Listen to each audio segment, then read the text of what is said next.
नमस्कार दोस्तों, कैसे हो आप लोग। आशा करता हूँ आप लोग अच्छे होंगे। मेरे इस वीडियो में आप लोगों को मैं तहे दिल से स्वागत करता हूँ। तो आज हम इस वीडियो के माध्यम से 5 इंपोर्टेंट जीवन परिचय के बारे में जानेंगे। जी हाँ, 5 इंपोर्टेंट जीवन परिचय के बारे में जानेंगे जो यूपी बोर्ड में खासकर पूछता है। यूपी बोर्ड में खासकर पूछता है, जैसे महादेवी वर्मा, जयशंकर प्रसाद, आचार्य हजारी प्रसाद द्विवेदी, रामचंद्र शुक्ल, सूरदास, ऐसे लोगों के जीवन परिचय पूछता है 5 नंबर के माध्यम से। तो आज हम इन लोगों के जीवन परिचय एक ही वीडियो में लाए हैं और किस तरीके से आप लिखोगे कि आपके मार्क्स उठेंगे। तो चलते हैं वीडियो की तरफ। इससे पहले यदि आप हमारे चैनल को सब्सक्राइब नहीं किए हो तो चैनल को सब्सक्राइब कर देना, और वीडियो देखने के बाद यदि आपको पसंद आए तो वीडियो को लाइक भी कर देना, ताकि मेरा हौसला बढ़ता रहे और मैं आप लोगों के बीच में ऐसी वीडियो लाता रहूं। तो चलते हैं वीडियो की तरफ। जैसे जयशंकर प्रसाद जी का जीवन परिचय। जयशंकर प्रसाद का जीवन परिचय। जयशंकर प्रसाद का जन्म 30 जनवरी 1889 को काशी उत्तर प्रदेश में हुआ था। कहाँ हुआ था? काशी उत्तर प्रदेश में 30 जनवरी 1889 को। ये जो हेडिंग है 30 जनवरी 1889 को काशी उत्तर प्रदेश में, ये इम्पोर्टेंट है। इस चीज को देख लो। 30 जनवरी 1889 को जन्म हुआ था जयशंकर प्रसाद जी का। अब देखते हैं, उनके पिता का नाम देवी प्रसाद साहू था व माता का नाम श्रीमती मुन्नी देवी था। पिताजी का क्या नाम था? देवी प्रसाद साहू था और माता जी का श्रीमती मुन्नी देवी था। इतना चीज आपको याद होना चाहिए कि जयशंकर प्रसाद जी का जन्म 30 जनवरी 1889 को, और उनके पिताजी का नाम देवी प्रसाद साहू व माता जी का नाम श्रीमती मुन्नी देवी था। इनके पिता दान के साथ साथ कलाकारी का आदर करने के लिए विख्यात थे। इनके पिता दान के साथ साथ कलाकारी का आदर करने के लिए विख्यात थे। इनका काशी में बड़ा सम्मान था। कहाँ पे? काशी में इनका बहुत बड़ा सम्मान था। और काशी जनता काशी नरेश के बाद हर हर महादेव से बाबू देवी प्रसाद का ही स्वागत करती थी। किससे? हर हर महादेव से बाबू देवी प्रसाद का स्वागत करती थी। वह जयशंकर प्रसाद के युवा में ही उनके पिता की मृत्यु हो गई। जब जयशंकर प्रसाद युवावस्था में थे, जवान थे, युवावस्था में थे, तो उनके पिता की मृत्यु हो गई। उसके बाद जयशंकर प्रसाद की उम्र 4 साल थी, मात्र 4 साल थी। जब जयशंकर प्रसाद की उम्र 4 साल थी तो उनकी माता की मृत्यु हो गई। किनकी? माता जी की मृत्यु हो गई जब जयशंकर प्रसाद की उम्र 4 साल थी।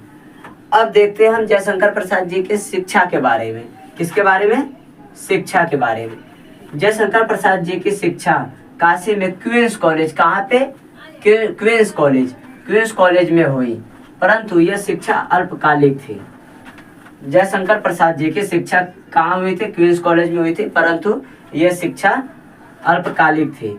6ठे दर्जे में वहाँ शिक्षा आरंभ हुई थी। 7वें दर्जे तक ही वे वहाँ का अध्ययन 7वें दर्जे तक ही वे वहाँ पढ़ पाए। उनकी शिक्षा का व्यापक प्रबंधक घर पर ही किया गया। उनकी शिक्षा का प्रबंध जो था घर पर ही किया गया, जहाँ हिंदी और संस्कृत का अध्ययन इन्होंने किया। अब हम देखते हैं जयशंकर प्रसाद जी के नाटक के बारे में। जयशंकर प्रसाद के कुल कितने नाटक हैं? ठीक, आप जैसे मेन हेडिंग डालिए जीवन परिचय। जीवन परिचय में आप क्या लिखोगे? इनका जन्म कब हुआ था, इनके पिताजी माताजी का क्या नाम था, और इनकी माता कब गुजरी थी, पिता कब गुजरे थे। ठीक, और शिक्षा के बारे में शिक्षा हेडिंग डाल के जयशंकर प्रसाद कहाँ पढ़े थे? क्वींस कॉलेज में। और उन्होंने 6ठे दर्जे तक कहाँ, 7वें दर्जे तक कहाँ, और उनका प्रबंधक घर पे हुआ था, तो हिंदी और संस्कृत का इन्होंने अध्ययन किया था। अब देखते हैं इनके नाटक के बारे में। जयशंकर प्रसाद के कुल कितने नाटक लिखे? जयशंकर प्रसाद ने 8 ऐतिहासिक, 3 पौराणिक और 2 भावात्मक कुल 13 नाटकों की सर्जना की। कुल 13 नाटकों की सर्जना की। जैसे कामना और एक घूंट को छोड़कर यह नाटक मूलतः इतिहास पर आधारित है। कामना और एक घूंट को छोड़कर यह नाटक मूलतः इतिहास पर आधारित है। इनमें महाभारत से लेकर हर्ष के समय तक के इतिहास से सामग्री ली गई। ठीक, इनमें महाभारत से लेकर हर्ष के समय तक इतिहास से सामग्री ली गई। इनका पालन पोषण इनके बड़े भाई शंभुरथ ने किया। कौन? इनके बड़े भाई का क्या नाम था? शंभुरथ। जब इनके पिता और माता जी नहीं रहे तो इनका पालन पोषण इनके बड़े भाई शंभुरत्न ने किया। कुछ दिनों बाद उनके बड़े भाई शंभुरत्न की मृत्यु हो गई। कुछ दिन बाद इनके बड़े भाई शंभुरत्न की मृत्यु हो गई। बड़े भाई की मृत्यु के कारण तंबाकू का व्यापार भी ठप हो गया। जब इनके माता पिता थे उस समय इनका तंबाकू का व्यापार चल रहा था। तो जब इनके बड़े भाई शंभुरत्न की मृत्यु हुई तो इनका तंबाकू का भी व्यापार ठप हो गया तथा इनका परिवार ऋणग्रस्त हो गया। ठीक, ऋणग्रस्त मतलब कर्जा होना। इनका परिवार कर्जा में चला गया, ऋणग्रस्त हो गया। ऋण चुकाने के लिए इन्होंने अपनी पूरी संपत्ति बेच दी। इन्होंने कर्जा चुकाने के लिए अपनी पूरी संपत्ति बेच दी। ठीक, जयशंकर प्रसाद जी को अनेक परिस्थितियों से सामना करना पड़ा। जयशंकर प्रसाद को अनेक परिस्थितियों से सामना करना पड़ा। जयशंकर प्रसाद जी 6 रोग के शिकार हो गए। कितने रोग के? 6 रोग के शिकार हो गए तथा बीमार के कारण इनका शरीर दुबला पतला हो गया। बीमार के कारण इनका दुबला पतला शरीर हो गया और कुछ ही दिनों बाद काशी में 15 नवंबर 1937 में, कितने? 15 नवंबर 1937 में 48 साल की उम्र में इनकी मृत्यु हो गई। जयशंकर प्रसाद की मृत्यु कब हुई थी? 15 नवंबर 1937 में 48 साल की उम्र में इनकी मृत्यु हो गई। अब हम इनकी बात करेंगे रचनाएं के बारे में। इनकी रचनाएं क्या क्या थी, तो चलते हैं रचनाएं देखने। अब हम देखते हैं जयशंकर प्रसाद जी की रचनाएं के बारे में। तो जैसे रचनाएं, ठीक, ऐसे हेडिंग करके डाल दोगे रचनाएं। रचनाएं में काव्य, उपन्यास, कहानी, नाटक। अब काव्य में क्या है? आंसू, कामायनी, झरना, लहर इत्यादि। ठीक, और उपन्यास में इरावती, तितली, कंकाल इत्यादि। कहानी में आंधी, इंद्रजाल, छाया, आकाशदीप इत्यादि। नाटक में चंद्रगुप्त, स्कंदगुप्त, अजातशत्रु इत्यादि। इनके ये रचनाएं थी, काव्य, उपन्यास, कहानी, नाटक। ठीक, अब हम बात करते हैं सूरदास जी के जीवन परिचय के बारे में। तो जैसे सूरदास जी का जीवन परिचय, ठीक, जीवन परिचय। महाकवि श्री सूरदास जी का जन्म 1478 ईस्वी में रूनकता क्षेत्र में हुआ था। कहाँ हुआ था? रूनकता क्षेत्र में 1478 ईस्वी को। ठीक, ये चीज आपको याद होनी चाहिए कि सूरदास जी का जन्म कहाँ हुआ था, कब हुआ था? 1478 ईस्वी को रूनकता। कहाँ? रूनकता। रूनकता क्षेत्र में हुआ था। यह गांव मथुरा आगरा मार्ग के किनारे स्थित है। कहाँ स्थित है?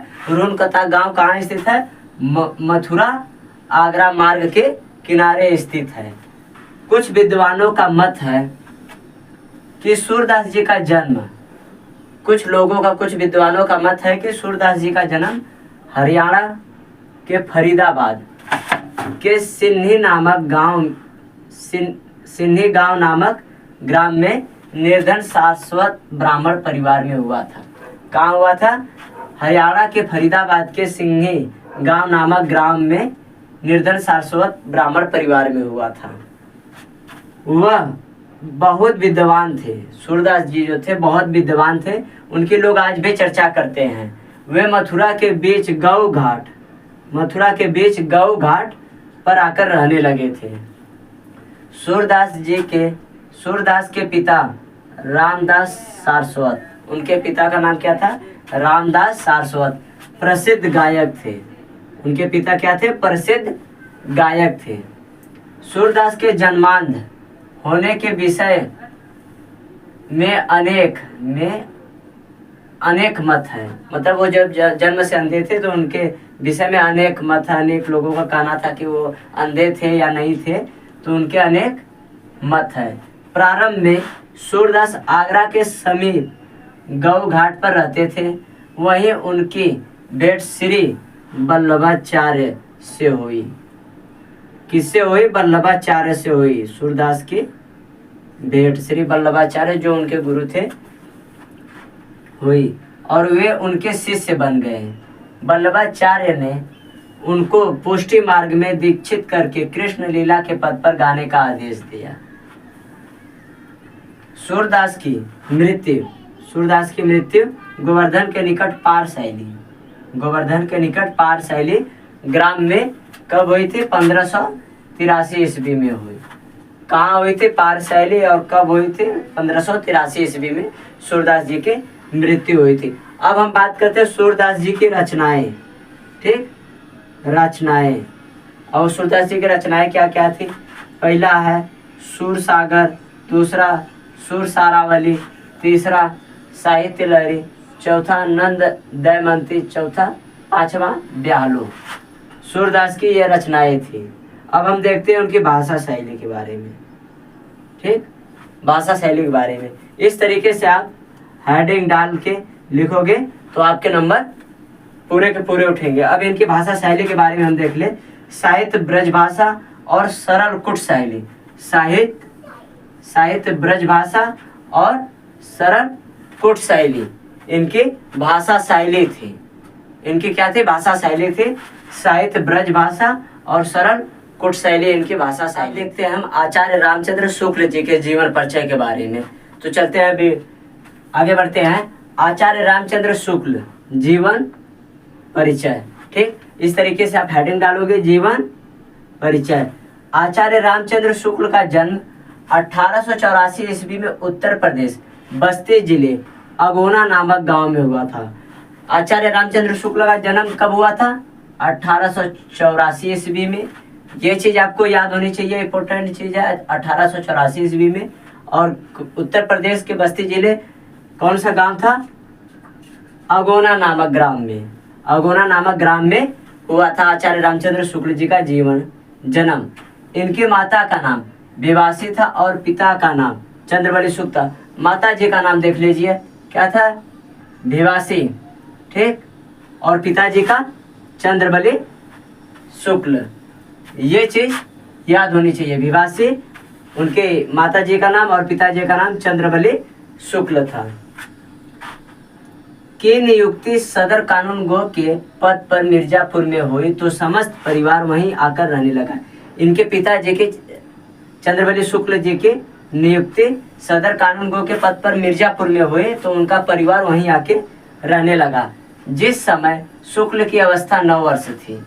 शुक्ल जी के आचार्य रामचंद्र शुक्ल की अवस्था 9 वर्ष की थी। उनकी माता का देहांत हो गया। जब आचार्य रामचंद्र शुक्ल 9 वर्ष के थे तो उनकी माँ का देहांत हो गया। मातृ सुख के अभाव के साथ साथ विमाता से मिलने वाले दुख ने उनके व्यक्तित्व को अल्पायु में ही परिपक्व बना दिया। अध्ययन के प्रति लग्नशीलता शुक्ल में बाल्यकाल से ही थी। मतलब उनकी पढ़ने की इच्छा बाल्यकाल से ही थी, किंतु इसके लिए अनुकूल वातावरण न मिल सका। मिर्जापुर के लंदन मिशन स्कूल से 1901 में स्कूल फाइनल परीक्षा उत्तीर्ण की। मिर्जापुर में किस स्कूल में? स्कूल का क्या नाम था?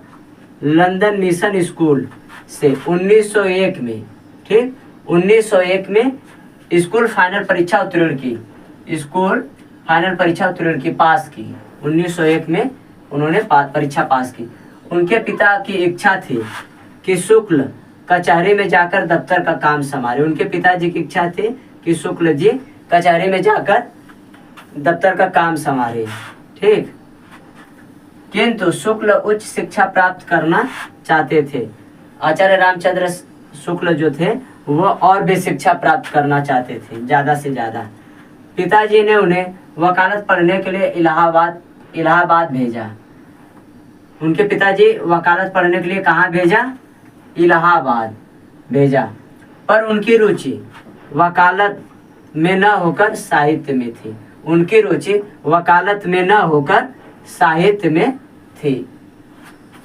अतः परिणाम यह हुआ कि वे उसमें अनुत्तीर्ण रहे।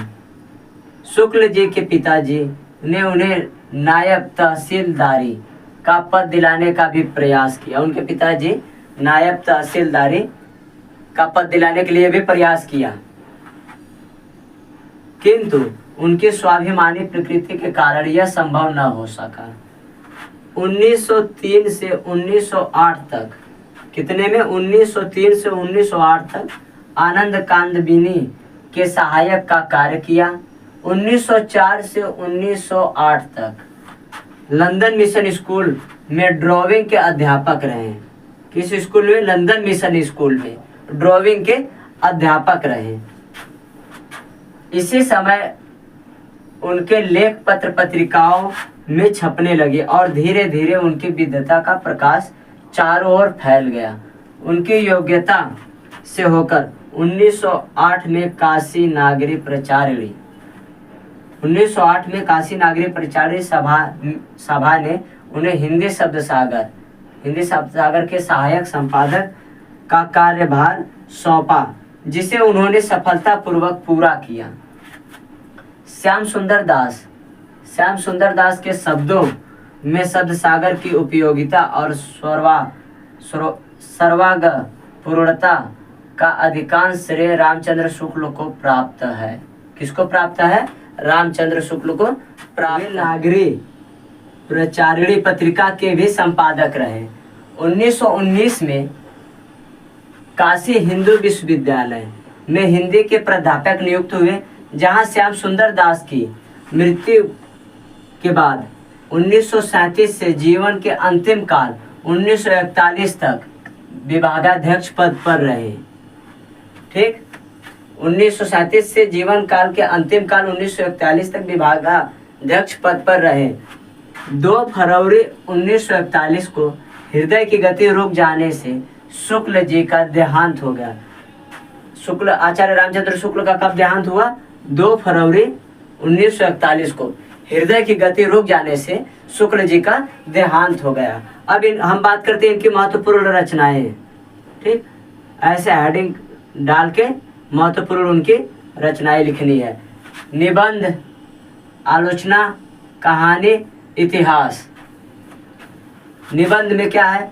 चिंतामणि, विचार विधि, निबंध। अब आलोचना में रस मीमांसा, त्रिवेणी, सूरदास। कहानी में 11 वर्ष का समय, लगा था। इतिहास, हिंदी साहित्य का इतिहास। इनकी महत्वपूर्ण रचनाएं हैं। अब देखते हैं आचार्य हजारी प्रसाद द्विवेदी जी के जीवन परिचय के बारे में। इनका जीवन परिचय किस तरीके से लिखा है? जैसे जीवन परिचय, शिक्षा, पुरस्कार और रचनाएं।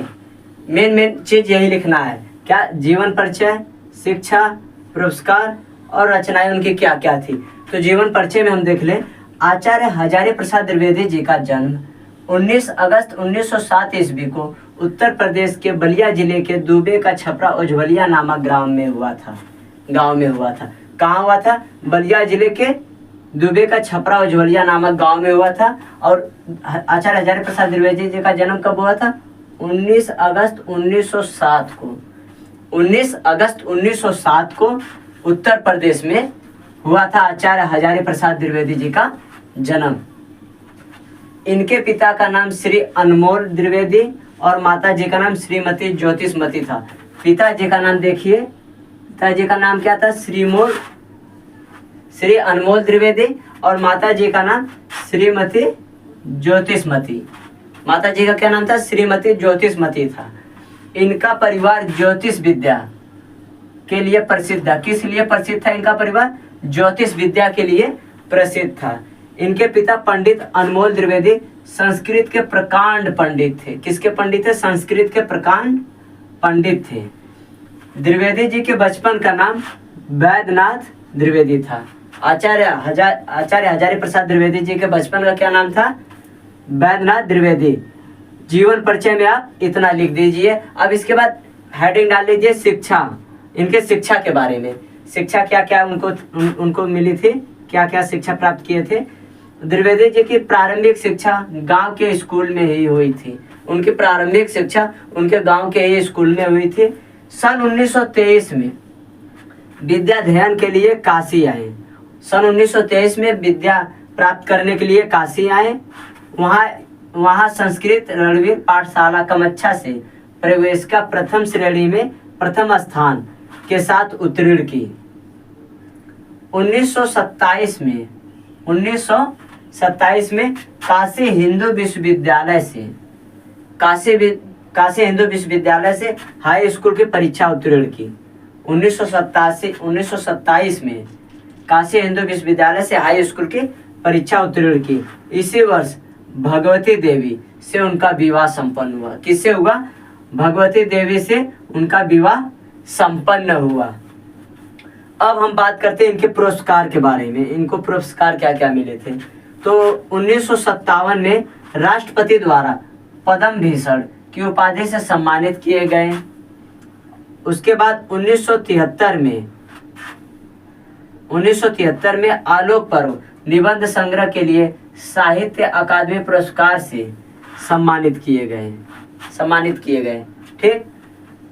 4 फरवरी 1979 को पक्षाघात के शिकार हुए और 19 मई 1979 को ब्रेन ट्यूमर से दिल्ली में उनका निधन हो गया।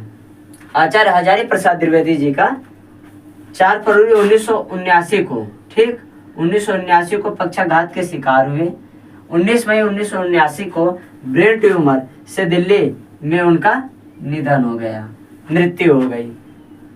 अब देखते हैं रचनाएं उनकी क्या क्या थी। रचनाएं के बारे में निबंध संग्रह, ठीक, निबंध संग्रह में अशोक के फूल 1950 में, कल्पलता 1951 में, कुटज 1951 में, ठीक,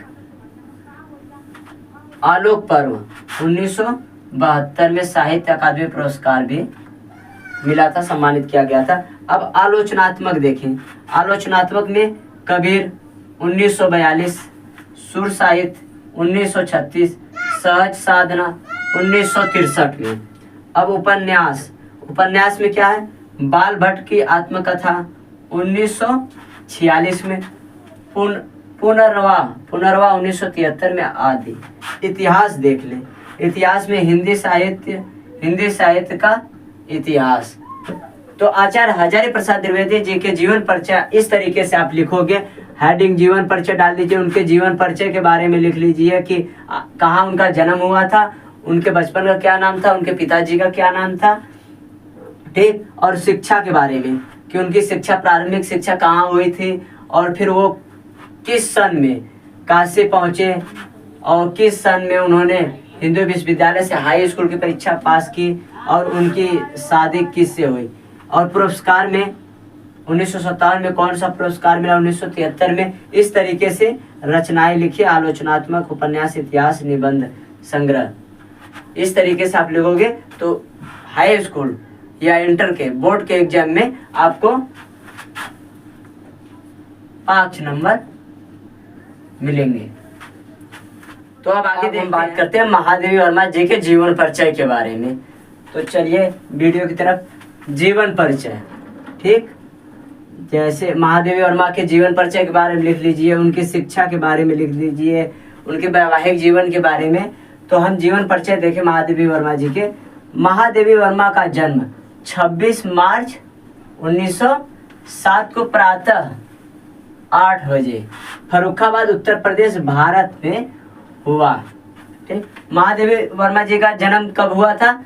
26 मार्च 1907 को। ये चीज हमेशा आपको याद होनी चाहिए कि महादेवी वर्मा जी का जन्म कब हुआ था? 26 मार्च 1907 को।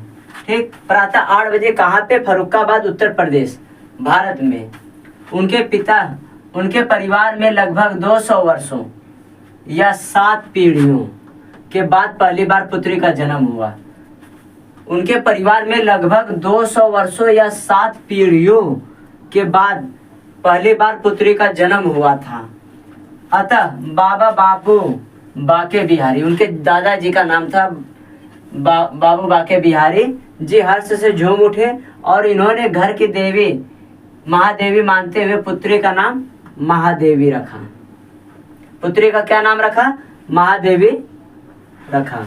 उनके पिता का नाम श्री गोविंद प्रसाद वर्मा व माता का नाम हेमरानी देवी था। पिताजी का क्या नाम था? श्री गोविंद प्रसाद वर्मा और माता जी का नाम श्रीमती हेमरानी देवी था। श्री गोविंद प्रसाद वर्मा भागलपुर के भागलपुर के कॉलेज में प्राध्यापक थे। उनके पिताजी भागलपुर के कॉलेज में प्राध्यापक थे। अब हम बात करते हैं इनकी शिक्षा के बारे में, महादेवी वर्मा की शिक्षा। महादेवी वर्मा जी की शिक्षा इंदौर में मिशन स्कूल से प्रारंभ हुई।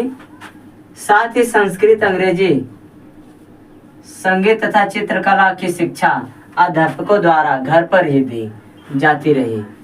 बीच में विवाह जैसी बाधा पड़ जाने के कारण कुछ दिनों शिक्षा स्थगित रही। विवाहोपरांत महादेवी जी ने 1919 में क्रॉसवेट कॉलेज के छात्रावास में रहने लगी।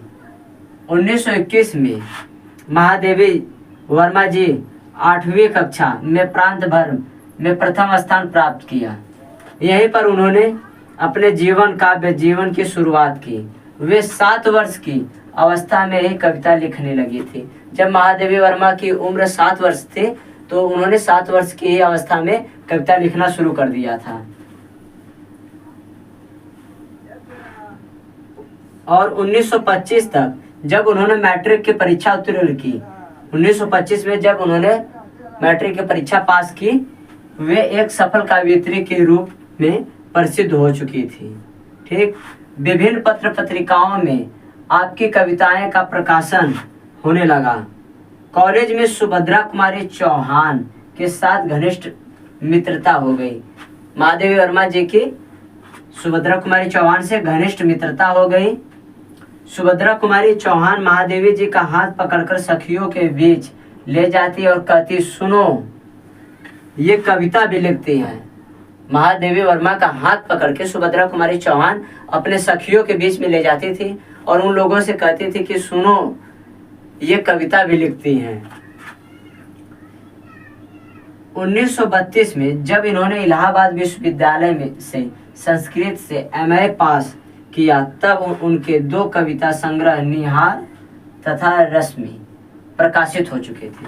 जब 1932 में इन्होंने इलाहाबाद विश्वविद्यालय से संस्कृत और MA की परीक्षा पास की, तब उनकी 2 कविताएं संग्रह निहार तथा रश्मि प्रकाशित हो चुकी।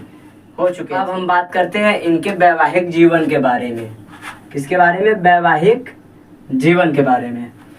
सन 1916 में उनके बाबा श्री बांके बिहारी के पास नवाबगंज के कस्बे के निवासी श्री स्वरूप नारायण वर्मा से कर दिया। इनका विवाह 1916 में श्री स्वरूप नारायण वर्मा से कर दिया इनके दादाजी ने, जो उस समय 10वीं कक्षा के विद्यार्थी थे। श्री वर्मा इंटर करके लखनऊ मेडिकल कॉलेज में बोर्डिंग हाउस में रहने लगे। महादेवी वर्मा जी उस समय क्रॉसवेट कॉलेज इलाहाबाद के छात्रावास में थी। महादेवी वर्मा को विवाहित जीवन से विरक्ति थी, कारण भी रहा हो, पर श्री स्वरूप नारायण वर्मा से कोई वैमनस्य नहीं था। सामान्य स्त्री पुरुष के रूप में उनके संबंध मधुर ही रहे हैं।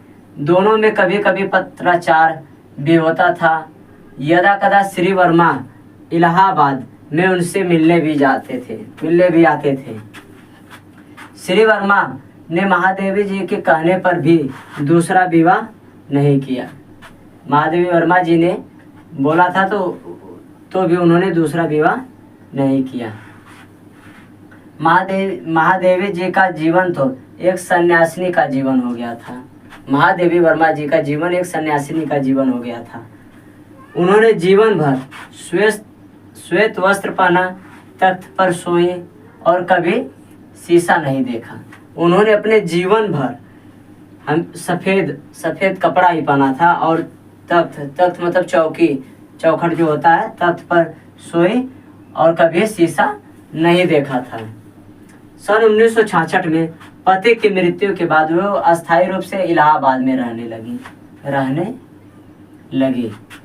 सन 1966 में जब उनके 1966 में उनके पति की जब मृत्यु हो गई तो वो अस्थायी रूप से इलाहाबाद में रहने लगी। उन्होंने अपने जीवन का अधिकांश समय उत्तर प्रदेश इलाहाबाद नगर में बिताया।